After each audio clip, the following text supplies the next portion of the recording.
optimization and all the other things he does in machine learning. But lately he's been doing a lot of work in adversarial examples, and he'll survey the field for us today.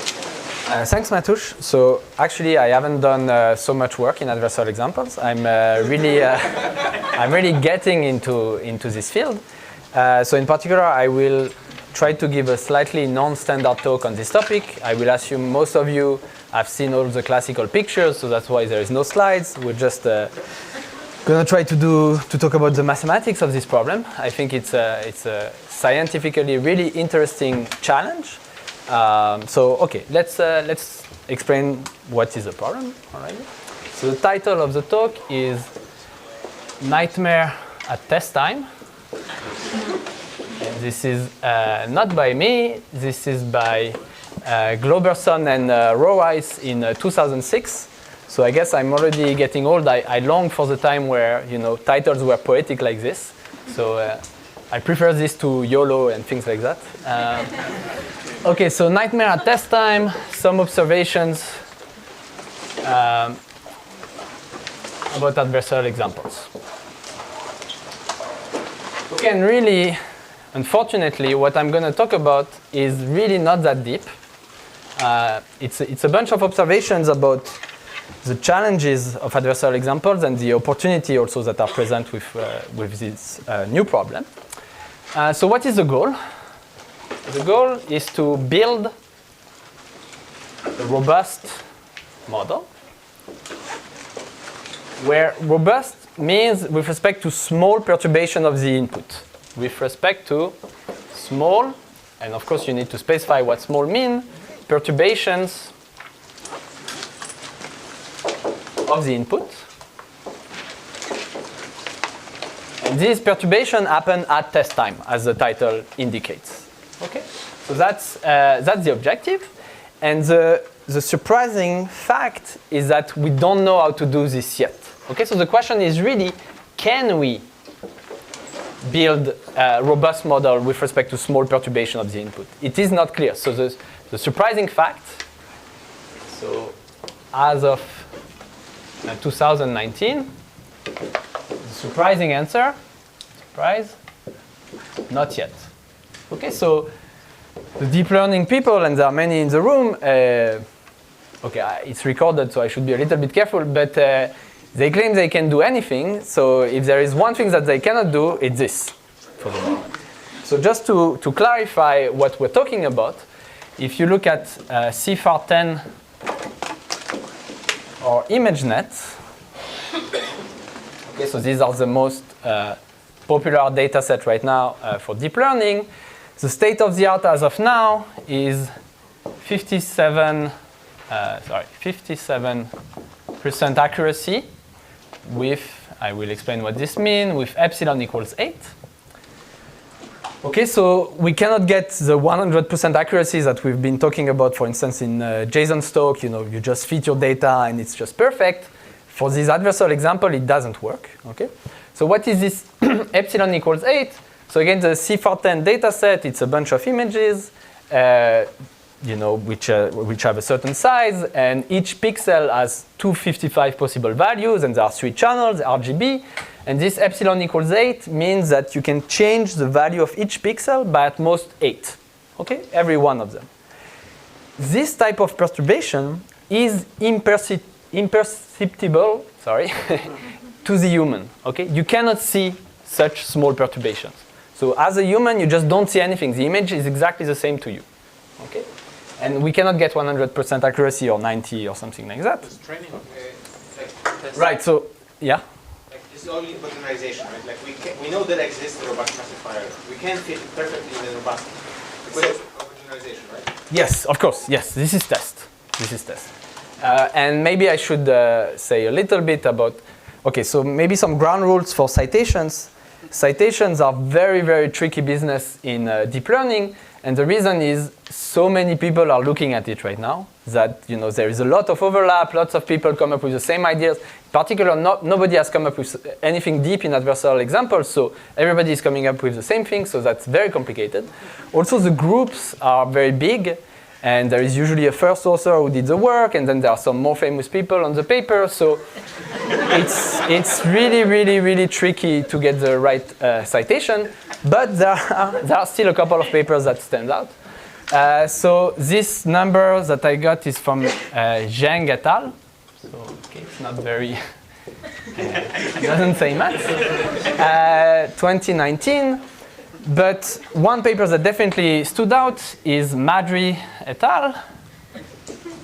From 2017.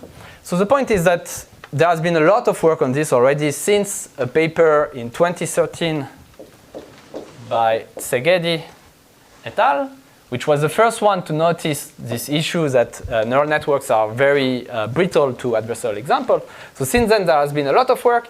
And Madry et al.'s paper was the first defense, so the first actual algorithm that produced a certain test accuracy, which was not broken. So nobody has been able to bring down the test accuracy of that model to 0, meaning all the other papers were broken. Okay, so all the other papers were broken. Yes, Alexander? Just a comment. Unlike all the other citations, it doesn't mean that the first author did all the work. Okay. Okay, thanks, Alexander. It was just alphabetical. Yes. We didn't know what we were doing. Okay, very good. Yeah, so you didn't know, but yeah, this is good. So this stood, and basically people are building on this adversarial training. Adversarial training was also introduced in 2015. We're going to talk about it towards the end. And for ImageNet, let me remember what's the number, 43%. And 43%, and that's a group of people at FAIR, and I will try to explain very briefly what they're doing. Okay, so this talk is not going to be about those papers. It's not going to be about those numbers. I view this as an extremely interesting engineering challenge, but what I'm going to try to do is to focus more on the science of adversarial examples, and it's extremely limited. We don't know much. So what I'm going to do is that I'm going to go through some examples that illustrate the difficulties, a couple of basic theorems, and and then we will conclude with state-of-the-art techniques that fall out of everything that I will say that get numbers close to this, even provably. Okay, so that's going to be the end. So the talk, so what the talk is about. So the talk is about 5 observations on this problem, which are going to be the following. I still haven't defined exactly what we're doing, but don't worry, it's coming. So the talk is about 5 observations. The first one is that when you try to deal with these adversarial examples, so meaning building this robust model to small perturbation, it is a completely different game from the classical statistical learning theory. Okay, so first observation is it's a different game. You really need to think about adversarial example. You cannot just train something and hope it's going to be robust. It's just not going to work. The second observation is going to be that you probably or maybe need more data. To have the same kind of performance, you might need much more data. The third observation is that you need more compute. The fourth observation is that anyway, we're probably doomed. So probably doomed anyway, even if we have more data and more compute. And the last observation is, but at least we can certify it. So at least we can certify it. Okay, so that's going to be the plan. Maybe before I get into the math and the examples, a couple more words about the motivation for this.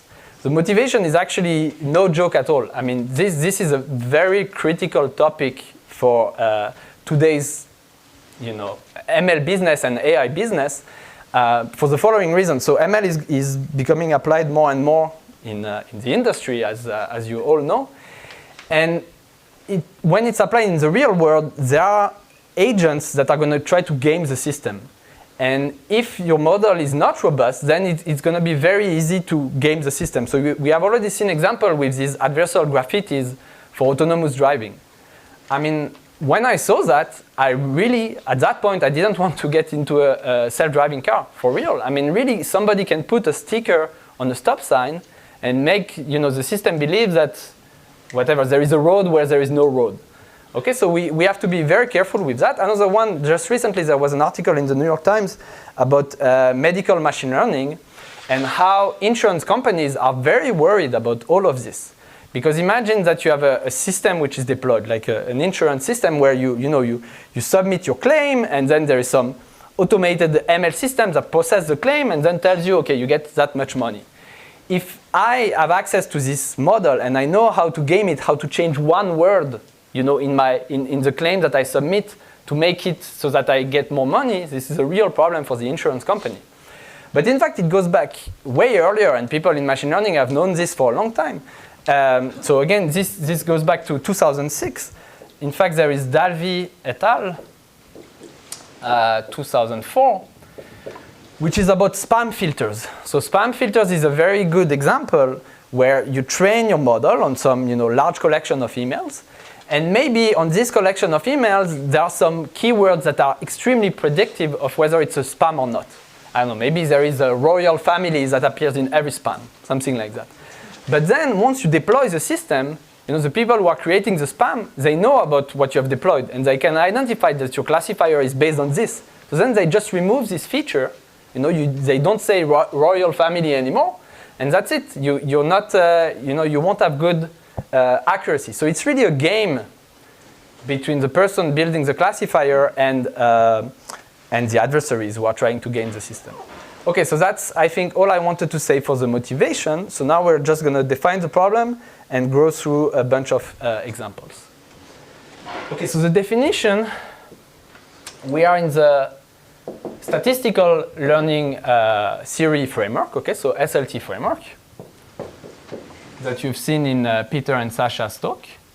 And we add one ingredient, and the ingredient that we add is a relation, plus a relation, R, which is a subset of x cross x. Okay, so this is the set of inputs.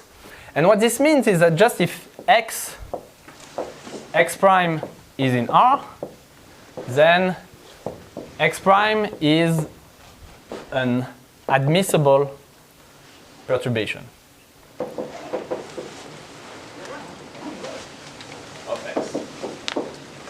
Okay, so this is extremely general, and that's the only new ingredient that we add to the problem. Now, what we're going to define is the adversarial loss. So the adversarial loss. So again, we have an hypothesis H, and we have a pair of example x, y. So the adversarial loss is just the supremum over all x prime such that x prime is in R of the original loss function, which is part of your standard SLT framework, of H on x prime y. Okay, so instead of looking at whether you make a mistake when you try to predict y using x, you see whether you can make a mistake when you try to predict y using x prime, which is a small perturbation of x. Okay. And now the game is just to find classifiers which are good with respect to this measure in exactly the same way. That's all. That's the only difference.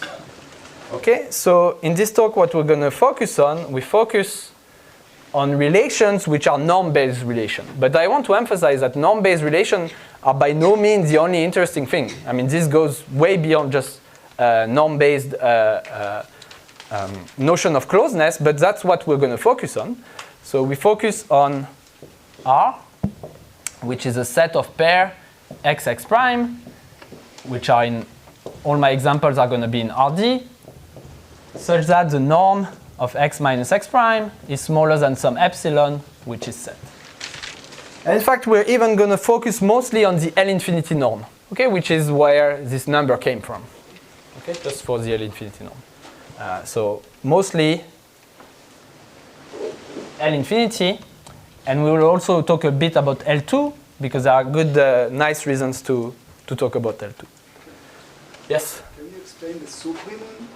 There are many choices that you can make here. Why supremum? What would be another option? Infimum? Average? No. Okay. So, sure. So think of it, yes, you're right. You could think of the average. The supremum just means the following. You look at your x, maybe your predictor is perfect on x, on the input x, but you want it to be good in a neighborhood of x, not only for the image, but for any small perturbation of the image.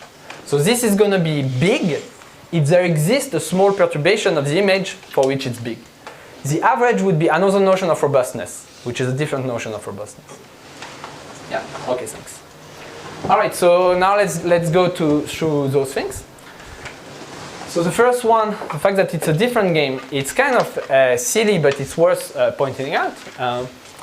So imagine the following example. So this is going to be example 1. Just a quick question. Yeah, of course. If x prime is a little bit of rotation of x, then isn't it the difference between two images in the supreme norm would be larger than the epsilon with that? Yeah, of course. So again, I emphasize that here. So I focus on L infinity because it's going to be simple and it's going to give me some interesting statements, but I'm not claiming that this is the right norm for images. I never made such a claim. Okay, you might want to look at it in Wasserstein distance, for instance. Yeah, this is out of the scope of this talk. Okay? There are many things out of the scope of this talk. I mean, there is an entire field to be developed here. Thank you. Okay, so example 1 is very silly, but okay. So x is going to be like this. So it has two components. The first one is a point mass. It's a Dirac at epsilon y. Okay, so all my y's, most of my y's is I'm going to do binary classification, right? So y is going to be -1 or +1. Okay, I'm mostly going to look at binary classification. So the first feature gives me the label, tells me what it is. And the second one is something like this. 3/4 a point mass at y plus 1/4 a point mass at -y. Okay, so with property 3/4 this tells me the label, and with property 1/4 it tells me, you know, the opposite. All right, so what is this saying? This is saying that if I want good clean accuracy, I should focus on the first feature. But the first feature is very brittle, right? I can just make it disappear or you know, invert it by just moving by 2 epsilon. Okay, so to get good clean accuracy, use feature 1, but 0 robust accuracy. Just it is absolutely not robust. Okay. On the other hand, to get good robust, you want to use feature 2. But if you do that, then you hurt your clean accuracy. Okay, so clean is now 75%. Okay, so this is kind of an obvious statement to make, but this is saying something about those numbers, you know. They look bad compared to the clean accuracy, but maybe it's inherently like that. Maybe we cannot get better than this. It's not clear at all. You might complain that the scale of the first feature is very tiny, so it's extremely artificial, etc. So let me just modify this for you. Example 1 prime. So this is in a paper by XPRIZE et al. 2018. I mean, it's very easy. I can just replace this by a bunch of Gaussians. Okay, so replace feature 1 by a lot of Gaussians of mean epsilon and say variance 1, epsilon y. Okay, so if I have a lot of Gaussians like this, I can just average them and this will give me y. But again, this is not robust. If I have any combination of those things, I can kill the bias by just doing a small L infinity perturbation in each of the coordinates. Okay. All right. So the moral of this is just that clean accuracy, I mean, you might hurt your clean accuracy when you look at the robust setting, and moreover, when you look at the robust setting, you definitely don't want to optimize for clean accuracy. That's just the wrong thing to do. So another point that I want to make in the fact that it's a different game is that we might also have to look at different architectures or different type of classifiers. So again, it's kind of obvious, and by the way, things get slightly more interesting as we go on. Don't worry too much. So the second thing that the second example that I want to say is just that it might be that you have a class of functions that works very well for clean accuracy, but is terrible for robust. So let's look at an example. So what do I want to do here? I will do the same thing again. Point mass at epsilon y, and for the second one, I'm just going to do something like this. I will have the second coordinate is an integer, and if y is equal to 1 odd integer, odd number, and if y equals 0, an even number. Okay, so this is my input distribution. So just the picture is like this. You know, I have a +1 here, then I have a -1 here, then I have a +1 here, a -1 here, +1, -1. Okay. So if I want to do clean accuracy, I have just a very simple hyperplane here. I mean a simple line that separates the two. But if I look at the robust accuracy, the problem is the box like this. Any line is going to intersect a bunch of them. Okay, either it intersects a bunch of them or it's not. It doesn't have good accuracy. So linear classifiers, they cannot do well on these examples. Okay, so linear classifiers get 100% clean and 0 robust. Okay, but of course the right thing to do is to do something like this. Right? So to do something like whatever, you see what I mean. Okay, so you need to look at a more complicated class of functions if you want to get good robust accuracy. So you might say, okay, you might be unhappy with this example. Okay, first of all, you might say you don't like this. We have already seen how to deal with that. And you might say, okay, it's not very natural, this odd and even integer. Of course, it's going to be bad for linear classifiers. So let's just do very quickly an example 2 prime, and then we move on to the rest. So example 2 prime.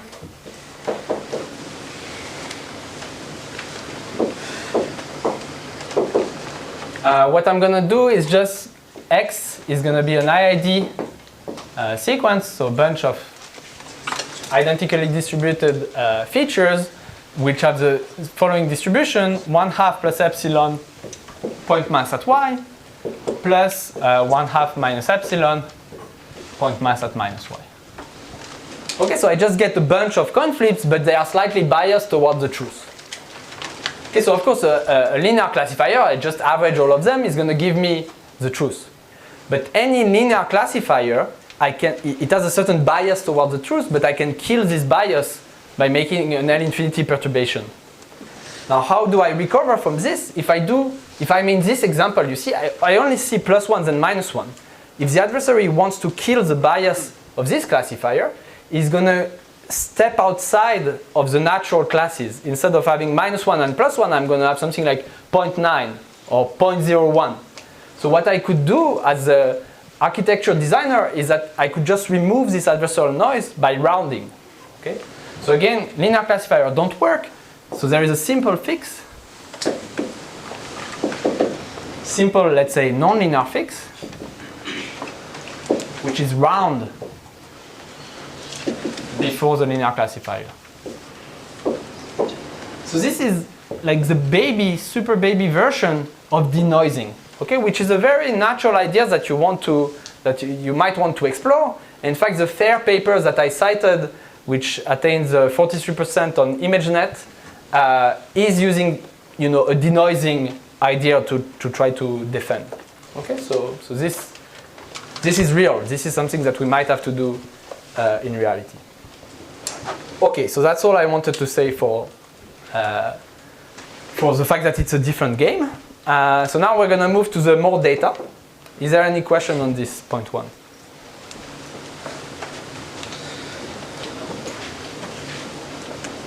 Okay, so let's move to the more data. And here I'm going to use the fact that you have listened very carefully to Peter and Sasha. And you know everything about VC dimension and Rademacher complexity and all of those things. So we're just going to analyze those objects for the adversarial loss and compare it to the regular loss. Okay. 2 is more data. So let's say first, VC dimension of adversarial class.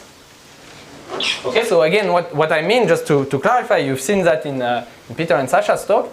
You have the loss class L, which is a set of functions that map xy to L of h on xy for an hypothesis in your hypothesis class.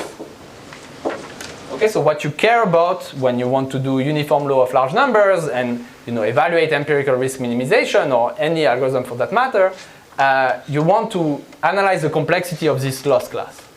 Now here what we have is the adversarial loss class, which is a set of map from xy to L adversarial of h on xy. Okay, so you might want to ask just how do those measures of complexity compare for these two function classes. Okay. And again, to clarify, when we talk about VC dimension, we talk about the loss class, which is the loss function is just a 0, 1 loss. And the VC dimension, you remember, I can find a set of points. It's the largest set of points which can be completely shattered, meaning that I can get any sign pattern for the loss function. Okay? So similarly, the adversarial VC dimension is going to be the largest set that can be shattered by this object, meaning that the adversarial loss can take any sign pattern. Okay, so that's the definition of the adversarial VC dimension. So here is a simple claim, which is in a paper by Montasser, Haneke, and Nati. I think it's 19. And there is a very similar construction in Kulina et al. 2018. So the claim is like this. There exists an hypothesis. I mean, the claim is supernatural, but it's worth pointing out. There exists a loss class such that the VC dimension of H is 1. So let's say for any D bigger or equal to 1, there exists a loss class such that the VC dimension of H is 1 and the adversarial VC dimension of H is D. Okay, so they are just completely unrelated. And this can be for this setting, for the relation which is just the L infinity norm and we're in dimension D. Okay, so nothing crazy. So let's do the construction of this.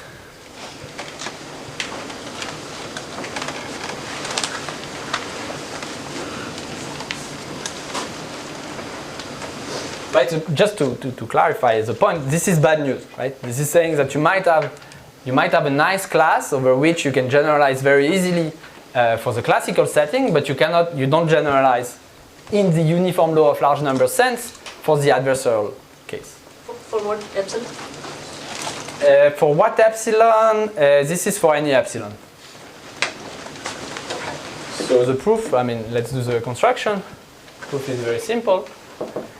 So what I'm going to do is that I'm going to pick a bunch of little cubes like this.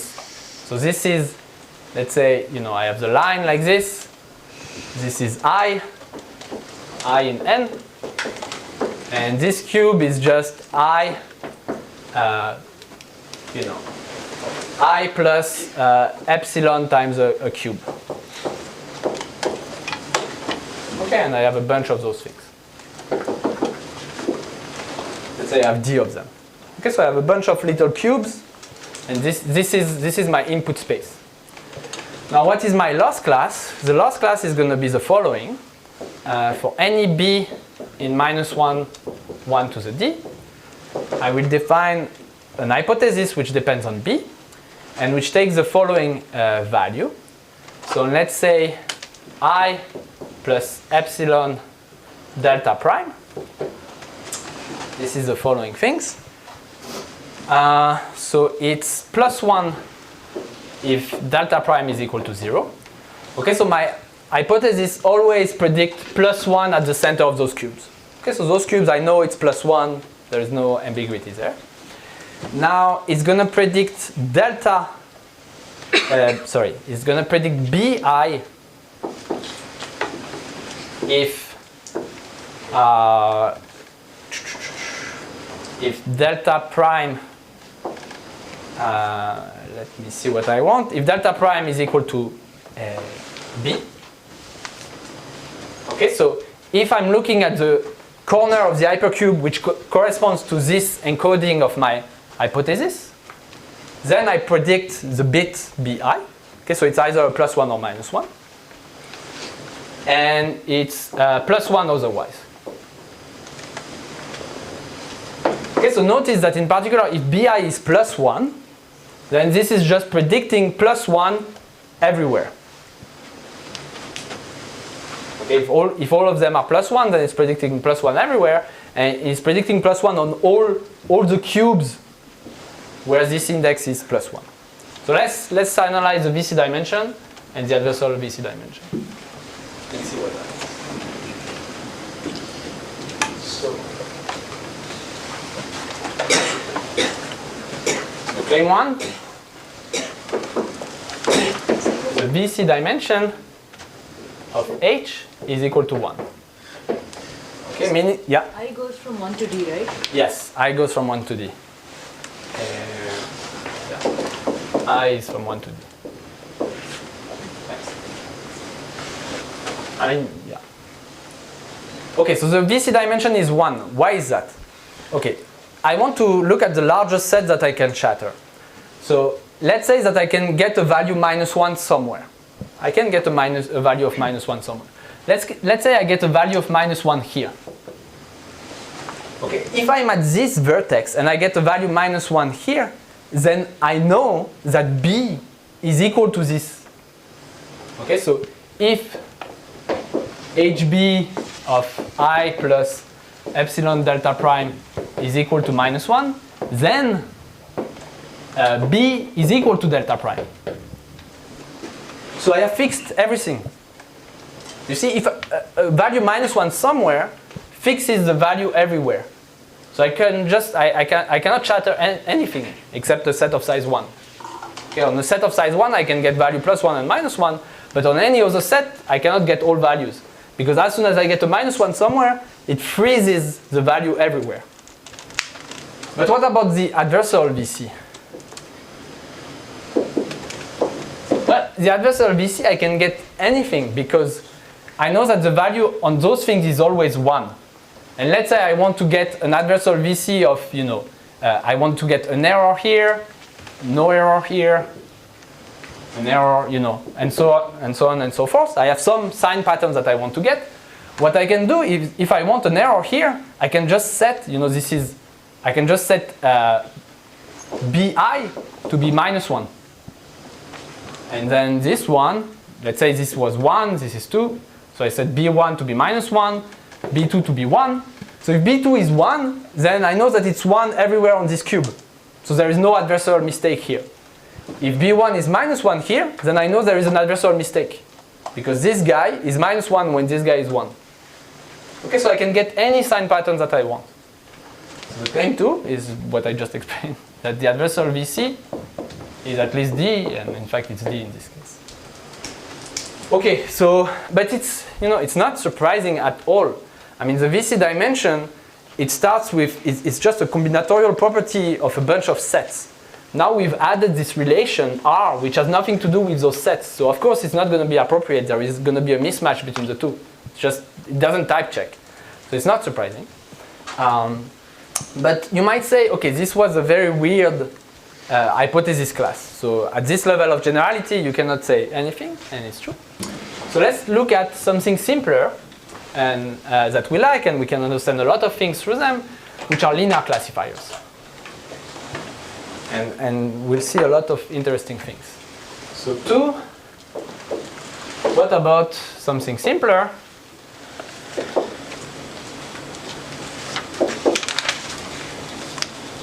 linear classifiers.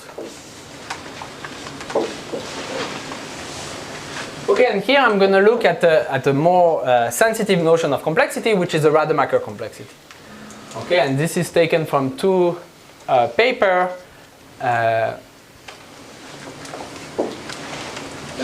Is it correct? Cool.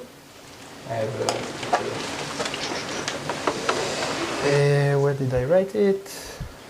Kim and Low.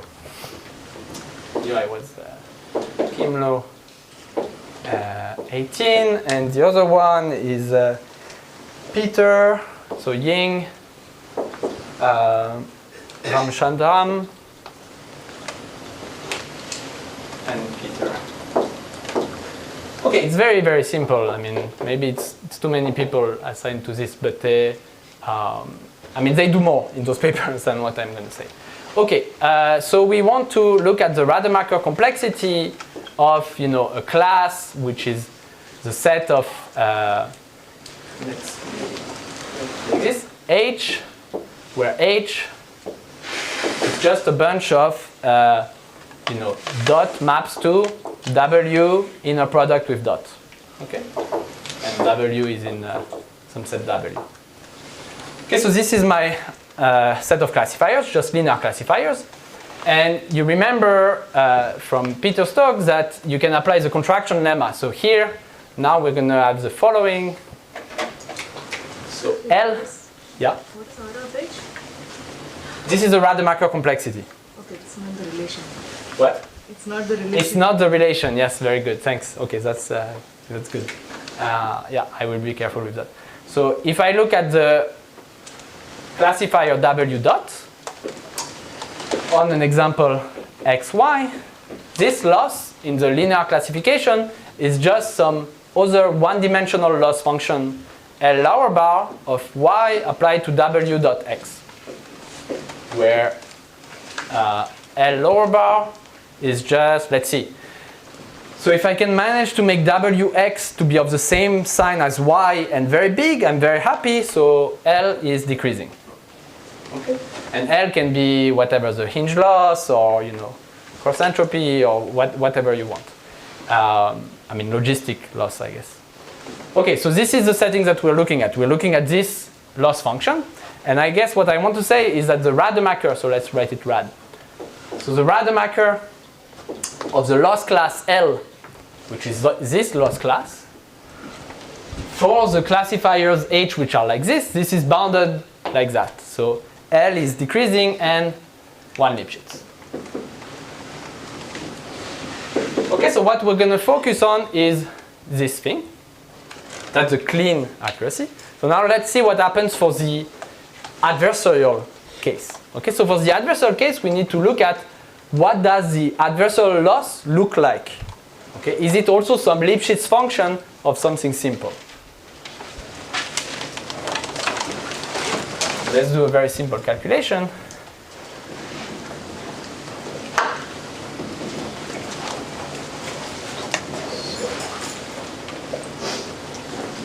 Okay, so we want to know what is the adversarial loss of W dot on a pair xy. Okay, so again, this is what? This is a supremum over all, let's say, perturbation delta, such that the norm of delta is smaller than epsilon, of the loss, so L lower bar, of y applied to W dot x plus delta. Right? That's my definition of the adversarial loss. And just look at, I make it as big as possible when I add a perturbation delta of size at most epsilon. Now I said that this is decreasing. Okay, so I can put this supremum inside with an infimum. Okay, so this is equal to L bar of, okay, there is one part which doesn't depend on delta, and then there is plus the infimum over delta, such that the norm of delta is smaller than epsilon of y W dot delta.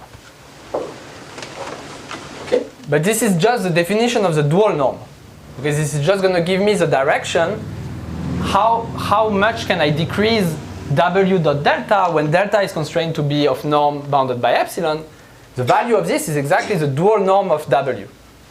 So this is equal to L bar of Y, W dot X, there is a minus sign because it was an infimum, minus epsilon times the dual norm of W. Now, of course, it's not at all surprising that we get this dual norm of W that comes in. This exactly corresponds to the margin in this norm. How far is the example from the decision boundary, whereas the notion of far depends on this norm. Okay, so just the picture, if this is my decision boundary and I have this point, this is the closest point in L2, but when I grow L infinity balls, I might get here. Okay, so this gives me a different direction. This is like the conjugate direction. Okay, very good. So this is my adversarial loss. Now, you see, I will be able to apply the contraction lemma, and the only thing which gets different is that instead of having the Rademacher complexity of the linear class, I will get the Rademacher complexity of this class. The class of functions that map the pair xy to yw.x minus epsilon, the dual norm of w. What is the Rademacher complexity of this class, and how does it compare to the original Rademacher complexity? Okay, so that's the next calculation that we're going to do. Let me also point out that if you naively look at this, in the W space, this is non-convex. Okay, so, or it might be non-convex. This might be non-convex in W. So this is kind of foreshadowing this more compute here, this third point, which is you started with something very nice, convex linear classification, and when you look at the adversarial loss, you immediately get something non-convex. Let me say, this is very artificial. In fact, this is convex. You can lift this problem to make it convex. So I won't write it down. It's very simple. You just introduce a variable S for this thing, and then it's convex in S, and the inequality that is defined on S is also a convex inequality. So in fact, this is a convex program. But if you're just in the mindset of just running gradient descent on the parameter space, you're going to be in trouble. This is not going to work. And this is a real issue. Like adversarial training, which I will talk about, does this. It just goes straight for the W space. But it might be that there is a more appropriate transformation that kind of changes the landscape and make it more appropriate for optimization. So we'll talk about that briefly. Okay.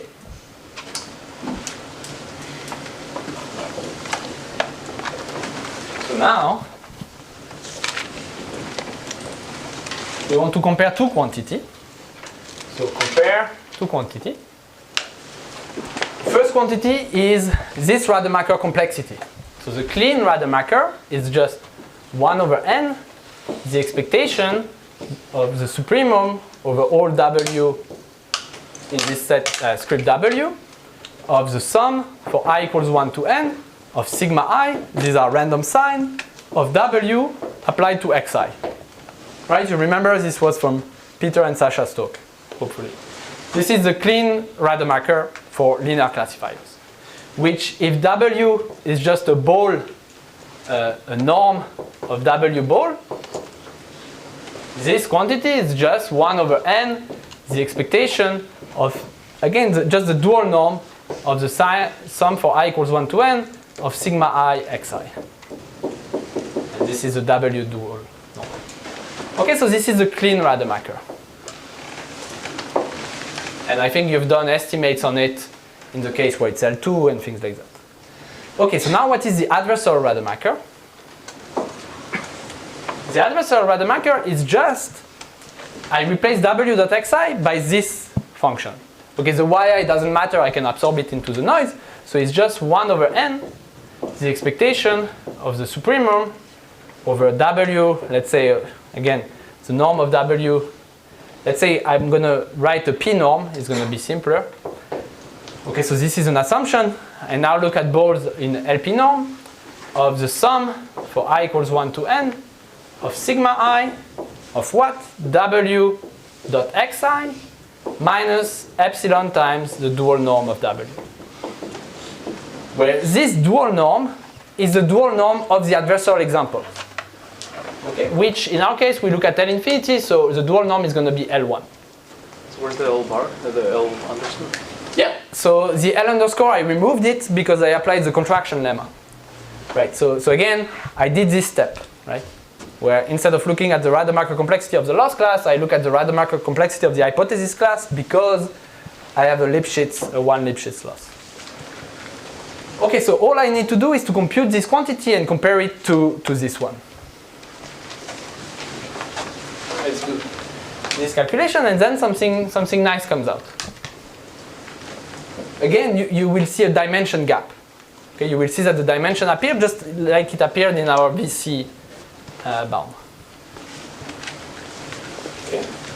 But did you lose something in applying that? Because you're trying to show a lower bound for this, right?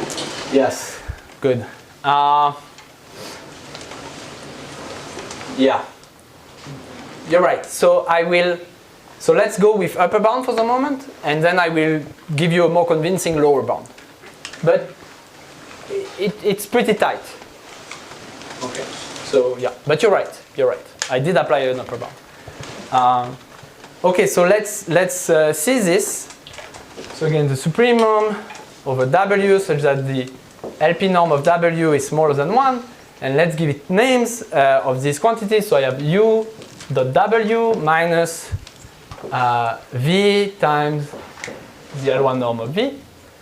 So what is U? U is just the sum of sigma I xi, and V is epsilon times the sum of the sigma I. Okay, these are the two quantities, and that's the thing that we care about. So I'm just going to write this as W inner product with U minus V times the sine of W.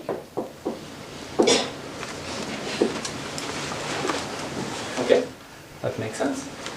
Now, you see, if I want to maximize this thing, when I look at here, the sign of the component of W doesn't matter here. It only matters here. But here, if I want to maximize, the sign of W is going to be the same thing as the sign of U. I want to correlate those two things. So in fact, this sign of W, this is the sign of U. When you maximize. At the optimum, the sign of W is equal to the sign of U. Now I have a supremum of W inner product with something that doesn't depend on W. So again, it's a dual norm thing. So this is equal to the dual norm of the LP norm of this quantity, which is just the LQ norm. So this is U minus V times the sine of U, LQ norm. Okay. So this is just the difference. Here I just add the norm of U, and now I have U minus V times the sine of U. So I can just apply the triangle inequality, I guess. The norm of U, the Q norm, plus the norm of V times the sine of U, Q norm. Okay, so this is my clean Rademacher. And again, you might complain that here I did an upper bound, but in fact it's very easy to see that this quantity, in expectation with respect to everything, it's of order of this. It's also lower bounded by 1/2 that, because this is anti-symmetric in the sigmas, and this is symmetric in the sigmas. So you can just apply, whatever, the triangle inequality, and you will get that this is larger than 1/2 of that. Okay, so I won't do that, but it's of the same order. So we get that the adversarial Rademacher is of order of the clean Rademacher plus a new term. Now what is this new term? Okay, V, it's just a real number. It's epsilon times the sum of the sigma I, which is of order epsilon times square root 10. Okay, it's just the typical deviation of this thing. The only vector here is the sine of U. It's a bunch of +1 and -1, and I get the LQ norm of that. So that's just, I get a bunch of things that I sum. I get D of them to the 1 over Q. So this is of order D to the 1 over Q times square root 10. Okay, but really I have a 1 over N normalization. So what I get is my adversarial Rademacher is equal to my clean Rademacher plus D to the 1 over Q over square root 10. So I get another term in the adversarial Rademacher, which depends on the dimension.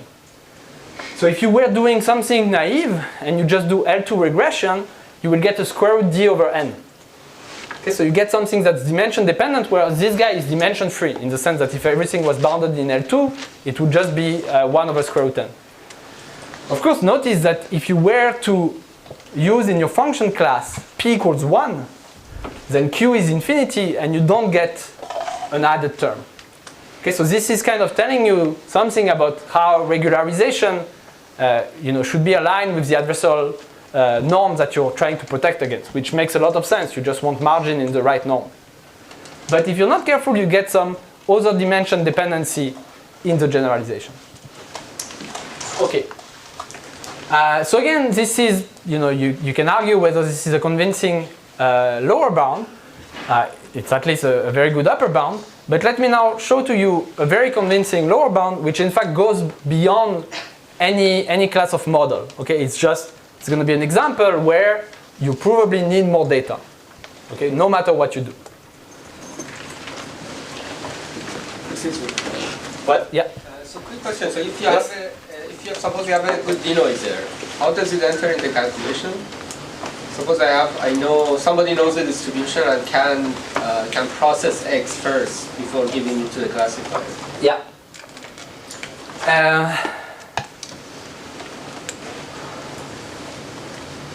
I guess in this example, I don't really see how it's going to work, because you see the point of these Rademacher bounds is that, okay, at the end you get something that depends on the xi, but when you get to the final bound where you say it's just of order 1 over square root n or something like that, you have forgotten everything about the data. So it's that's my I don't understand this. Why should that should enter somehow? Of course. Yeah. So what I'm saying is that this is an upper bound. So you can imagine trying to do something more refined than this, which could maybe go around it. So that's why I'm going to tell you the next example where there's nothing you can do. Because there is no denoising, nothing, you just need more data, probably. Okay? It's very simple.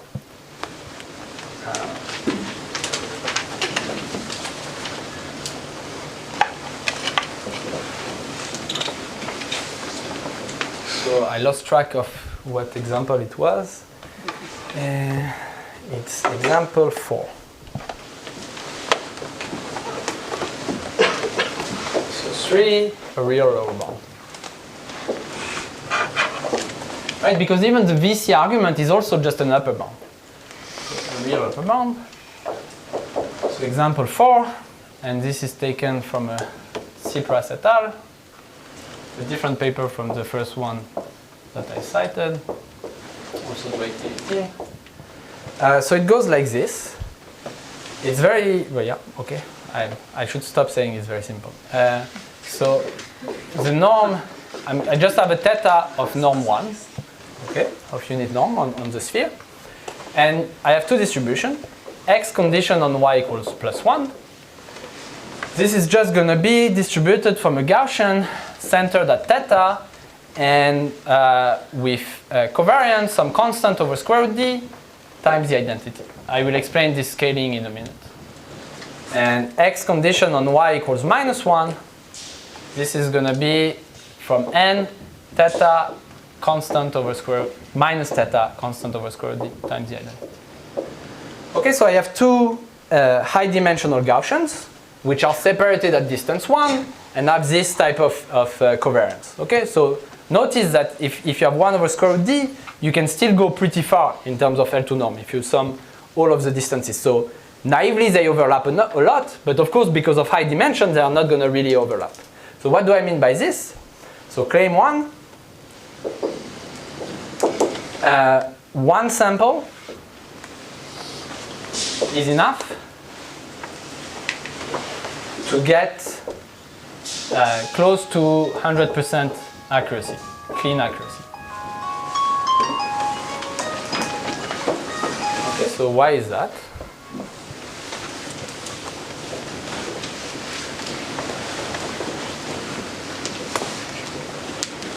So let's say I get one sample from each, from the plus 1 and the minus 1. It doesn't change anything.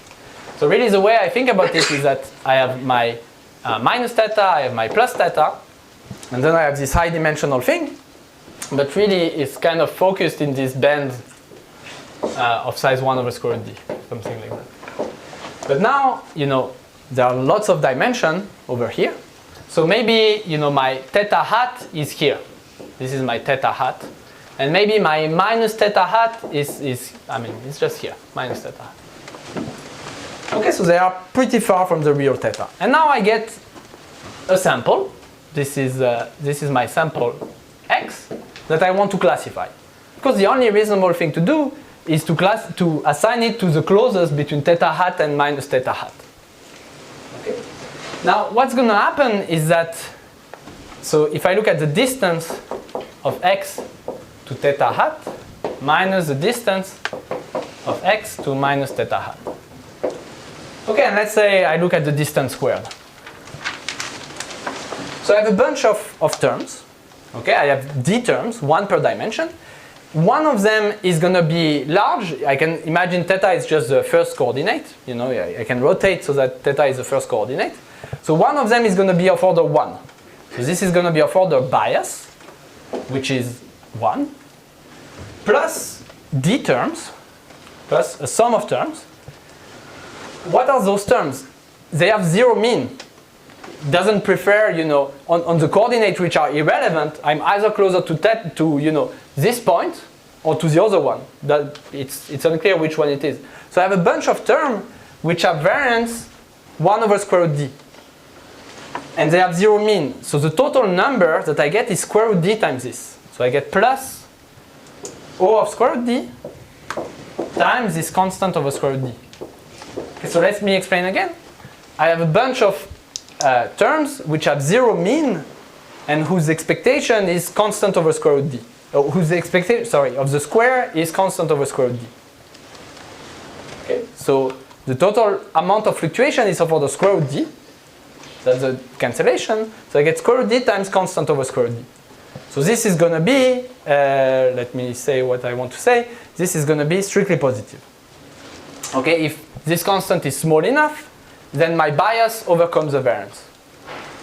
Okay, so if the constant here is small enough, I know that with just one sample, I can classify any new example. I just assign it to the closest point. But now what happens with adversarial examples? With adversarial examples, the only thing that happen is that instead of having O of square root d here, with adversarial example, I get d terms here. Because I can modify each of those terms.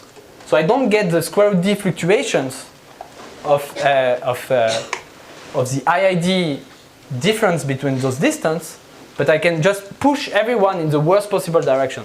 Elhanan, you're not happy. Maybe it's too late in the day, but this is just a one-dimensional part. All the other dimensions are... No, it's not one-dimensional because there is noise. So theta hat, you see, theta hat is going to be, there will be the bias direction, the signal direction, but theta hat is going to have, you know, in dimension 2, it's going to be, I don't know, 0.1. In dimension 3, it's going to be 1.5. So there, with one sample, there is a bunch of noise. But can't I just look at the coordinate? But I don't know it. Yeah, of course. Oh. Yes, but that's the point. You don't know it. If you did know it, then yes. The point is you don't know it. Yeah. And in fact, as we were just discussing, so what are those other dimensions coming from? It comes from the noise. So now let's assume that I have n sample. Then the variance is going to go down as like 1 over n. So I get 1 over n if I have many samples. So you see that for this term to be small compared to 1, I need, so now I have d times 1 over square root d times 1 over n. And I would like this to be much smaller than 1, which is the same thing as n is much bigger than square root d. So you see that with clean accuracy, just one sample was enough. But with adversarial accuracy, I remove the CLT if you want. I cannot use the CLT anymore with adversarial examples. So now what happens is that instead of n being 1, I need square root d examples. Yeah? How did it go from root d to d? Yes, yes, yes. So the point is, now, with adversarial examples, you're not going to look at x, the distance of x to delta theta hat. You're going to look at the distance of x plus delta. So I can do a push, this adversarial push. And what I'm saying is that I can exactly make the adversarial push match the noise. So that in every direction, I push so that every term, you know, goes the wrong direction, which is, let's say, negative. But your norm is bounded, right? L infinity. So my assumption is that the L infinity norm, yeah, you're right. The L infinity norm is like 1. So what? Say again? So if it's epsilon, you get epsilon 10. Yeah, but it's L infinity norm. So I'm allowed to push in every coordinate. If it was L2, this wouldn't work. Maybe that's your... Yeah, that's right. Yeah. Yes. So that's... Yes, indeed. So this only works for L infinity. Some of the stuff that I say only works for L infinity, some only works for L2. It's pretty annoying. Okay, and it's very easy to make this a completely formal argument. Just make this a Bayesian problem, and then you can just work on what is the posterior distribution of theta. I mean, it's very simple. And I said that I wouldn't say very simple anymore. Sorry.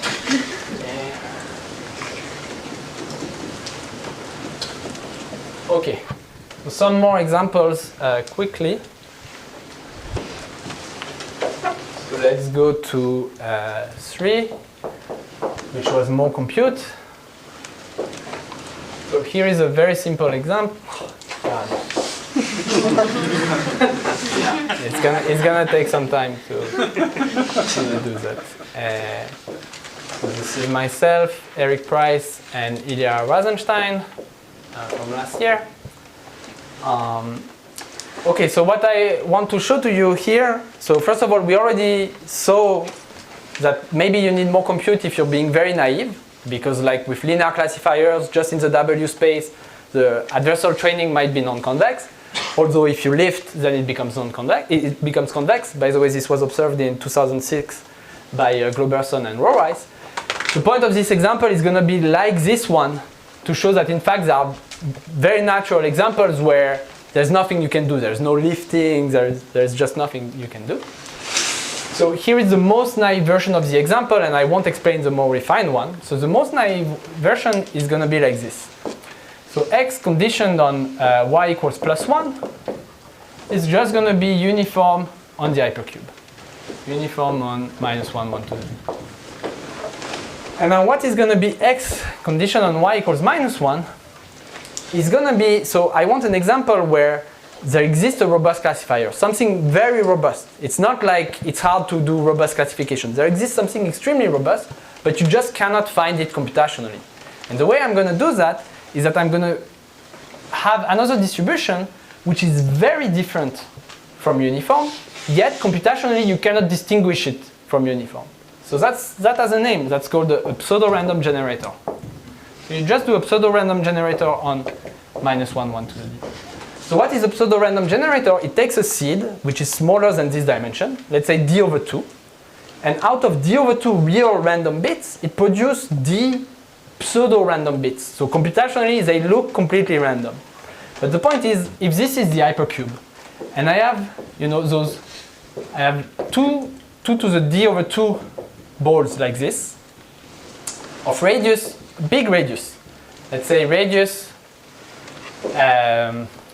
so this is of order square root d, this is a global ball, and this is of order square root d/2. Okay, so I have this ball, I have 2 to the d/2 balls. These are the real support, like this is the support of the pseudo-random generator. The pseudo-random generator is going to be one of those points. The point is that all of the ball of radius square root d/2, for all of these points, this is still a microscopic mass of the global hypercube. This is still exponentially small in this big cube. So that means that there exists a very robust classifier for this thing. A very robust classifier would know, okay, here is the support of the pseudo-random generator. If I get a point here, I say it's +1. If I get a point here, I say it's -1. And this is robust. Right? I cannot do any perturbation to this and confuse it, because under +1, I'm never going to fall in these balls. I mean, I'm going to fall in these balls with exponentially small probability. So one thing you might be unhappy with about this example, so again, this shows that I have examples that live in a ball of size square root d. There exists a classifier which is robust up to perturbation of size square root d. So like maximally robust. I can change almost everything and still I can tell where it came from. Yet computationally, I cannot do anything. I'm completely lost, even for clean accuracy. So of course I can change the example to make it so that clean accuracy is good, but so one complaint that you might have is that this robust classifier is itself very complicated. You know, it has to know the support of the pseudo-random generator, so which is not something that is succinctly describable. But you can modify the example through what's called backdoor pseudo-random generator, and basically the backdoor pseudo-random generator, it has a key where if you know the key, then you can tell the difference between the two. Okay? So I won't get into this. Sébastien? Yeah? Do you have an example of a distribution that's continuous? Yes. Yeah, so yes, maybe you're not happy about discrete also. So in fact, there are two papers. Another one is with Yintat, same year, a couple of months later. So this is actually the construction from the second paper, which is really simple and has maximal perturbation. In the first paper, we did something more continuous, where the noise was, the true noise was Gaussian, and the perturbation was structured noise. So basically, you just hide a subspace of size d/2, of dimension d/2, and on that subspace, you discretize the Gaussian. So you just have a global Gaussian, and then there is some subspace where it's not really Gaussian, it's a discretized Gaussian. So if you could search over all subspace, you would find a subspace where, it's funny, all the points, they fall on this grid. But you cannot search over all subspaces. And this is a statistical query lower bound. In fact, there are some follow-up in the works, not by us, that shows that this first example is also hard under cryptographic assumptions. But so it goes even beyond the statistical query model.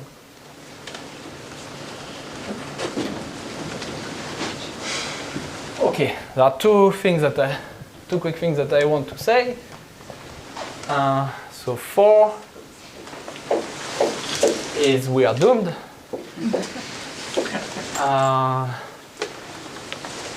Right.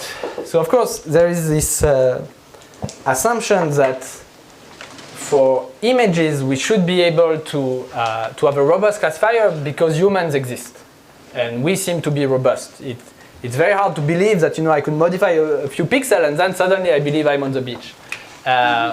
So it's very hard to believe, but on the other hand, it's also, I think, slightly underestimating the exponential power of all the modifications that I could make to this image. It's very hard to tell. So I don't know. I don't know the truth. I don't know if neuroscientists are thinking about this question. I don't know if it's possible to set up an experiment to test it. But in any case, what we can say is that there are very simple models where you can show that adversarial examples are inevitable. Okay, and there are papers coming on the archive almost every month, all saying the same thing, and I don't understand. What they are saying is the following: it's just isoperimetry, just Gaussian concentration. So the nice paper I think on this is Fozzi, and Fozzi, 3 brothers, in 2018. So here is the model. If you want, it's a GAN model. These are actually very serious people.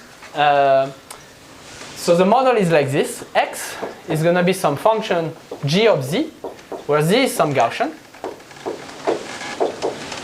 Okay, so you have a latent variable which is Gaussian, and then you just have some neural network, or whatever, some function that produces the image or the example.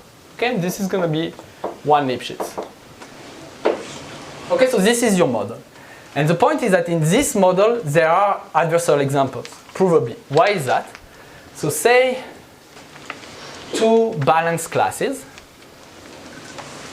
Okay, so they both have probability 1/2. There is a probability 1/2 of a +1, a probability 1/2 of a -1 under this model. Okay, so the picture is like this. This is a -1, this is a +1, and I have the distribution, which is, the image, the push forward of the Gaussian through this Lipschitz function G. And the point is if this is of mass 1/2 and this is of mass 1/2, then the Gaussian isoperimetry tells you that if you expand this a little bit, by just 0.1, some constant, then in fact within this region, all of this here, you have 90% of the mass. Okay, so you had 1/2 of the mass here, and then you just go a constant further away, and you have 90% of the mass. So this means that 90% of the mass, it sits near, and I have the same thing the other way around. So this is O of 1 in X or Z space? Yeah, very good. So it's in this space naturally, but then because G is Lipschitz, it's also in X space. Right, because G is 1 Lipschitz. And the typical size of X is going to be square root D. So the typical size is square root D, and I have example of size a constant. Okay, so this is kind of one argument. I'm sorry, follow-up question. So X is the lower dimensional value, right? The measure of X is concentrated in lower dimension. So then, okay, you need to make more assumptions about G. This is like for a general G, which is just 1 Lipschitz. If you're saying, if I was thinking about real images, then it should be on this supposedly manifold of images or something like that. Is that what you're saying? Well, yeah, I mean, it's more complicated. X could be very high dimensional computer. Or even more high dimensional. Sure. Yeah. So this is the simplest model where, let's say, X is in RD and Z is in RD. You're just changing a little bit the distribution. But of course, you can modify this example as much as you want. What is the role of G here? Why couldn't we just work with this example of Z? Sure, but people will complain that these are not, and rightfully by the way, that Gaussian images don't look like real images. So,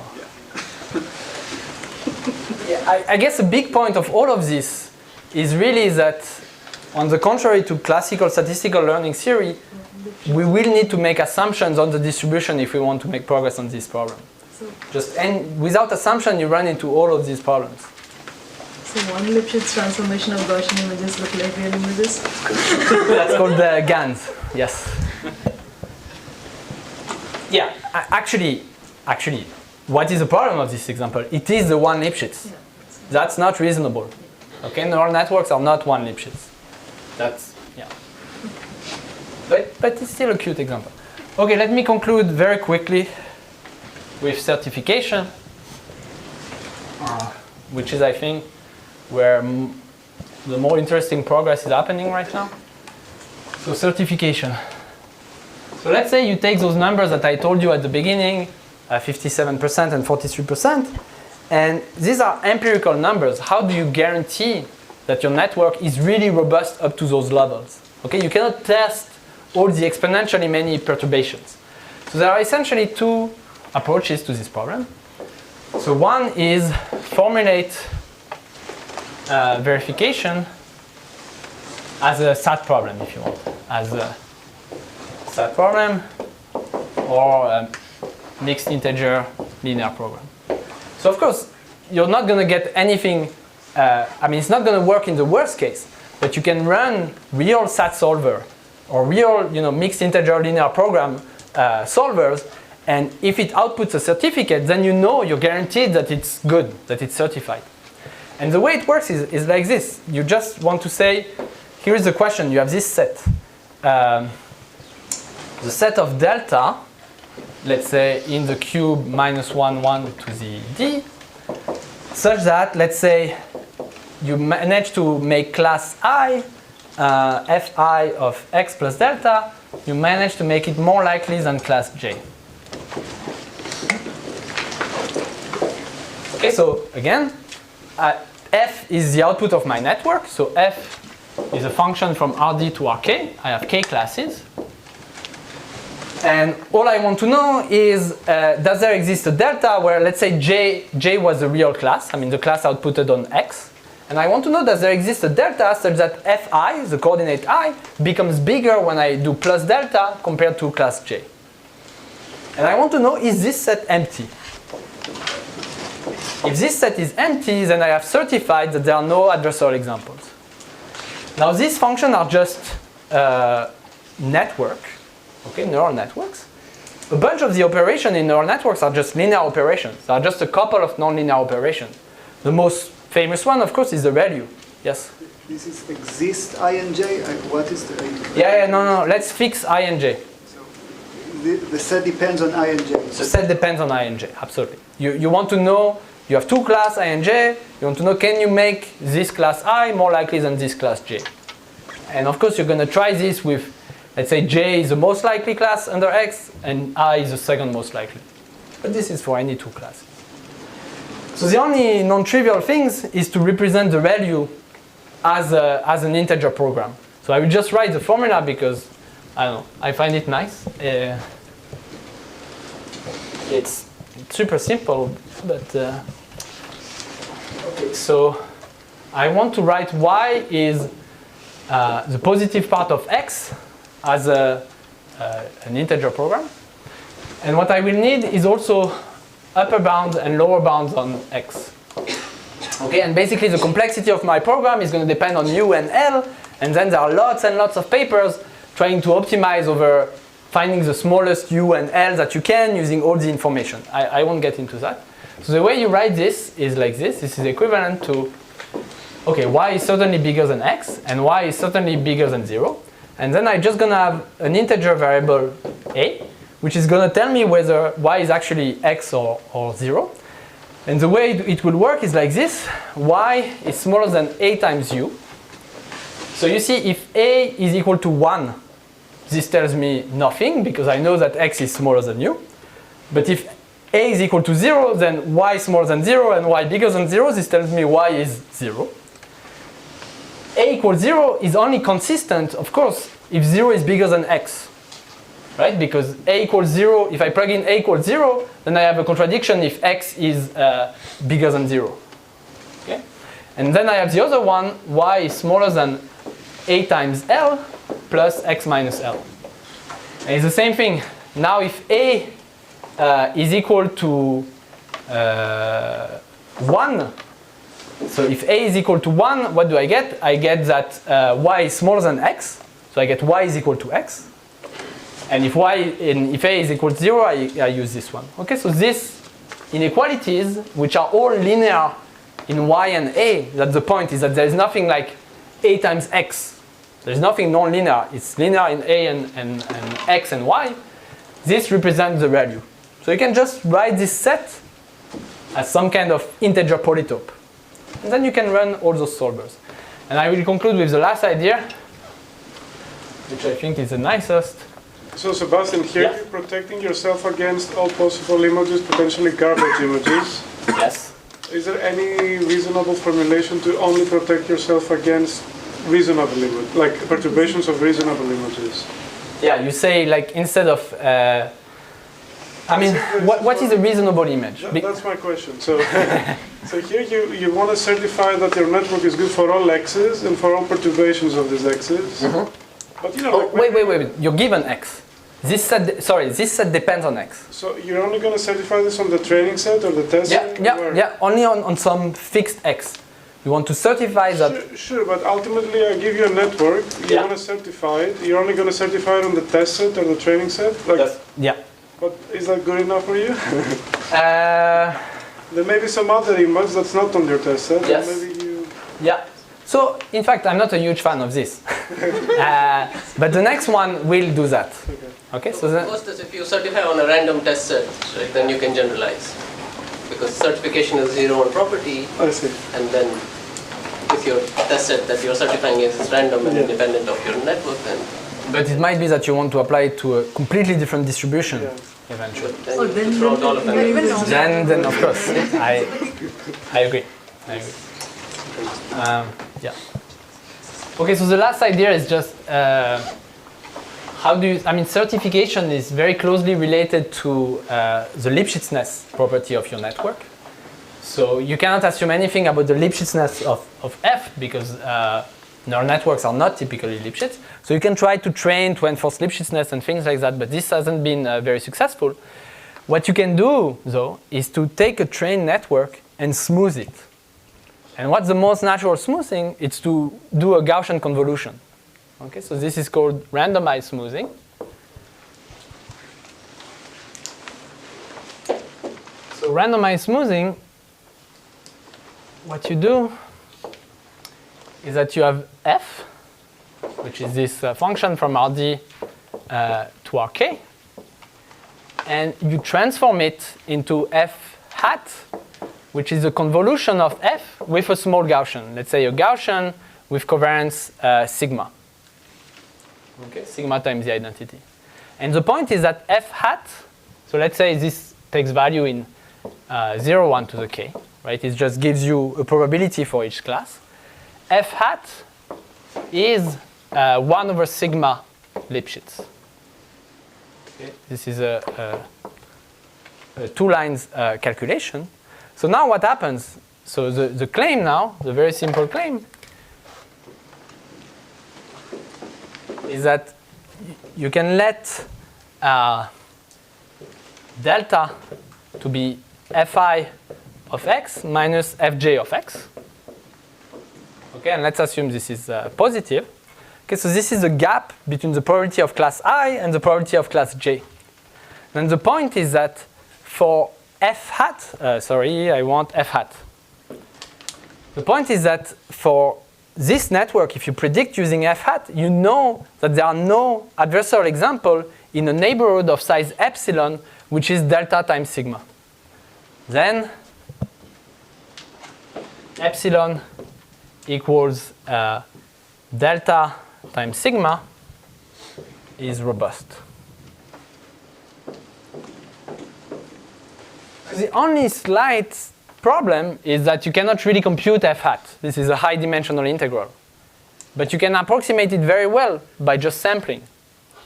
So you can sample and you get a probabilistic guarantee. You get that with, 99.99% probability, the network at this example is going to be very robust with this robustness. And this can really be used. So now we have a paper coming up with Adi Salman. So Salman et al. And a bunch of people at Microsoft so this is a follow-up on a very nice paper by Jeremy Cohen et al. At CMU. And in fact, a follow-up on a whole line of work.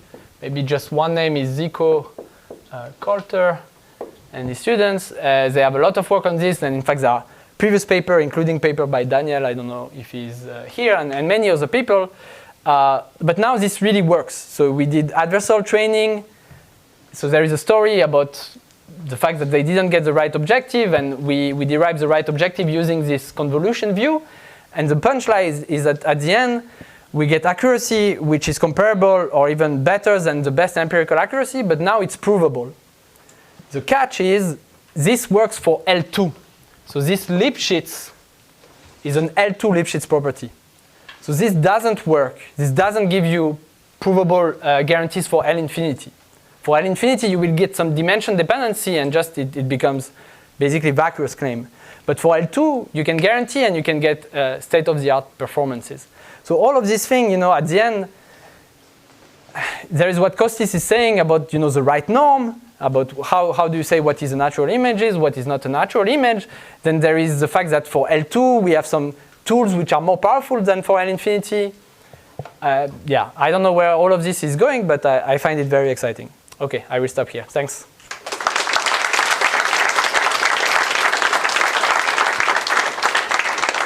Since it's 5 o'clock and some people have to leave, let's go ahead and take questions offline.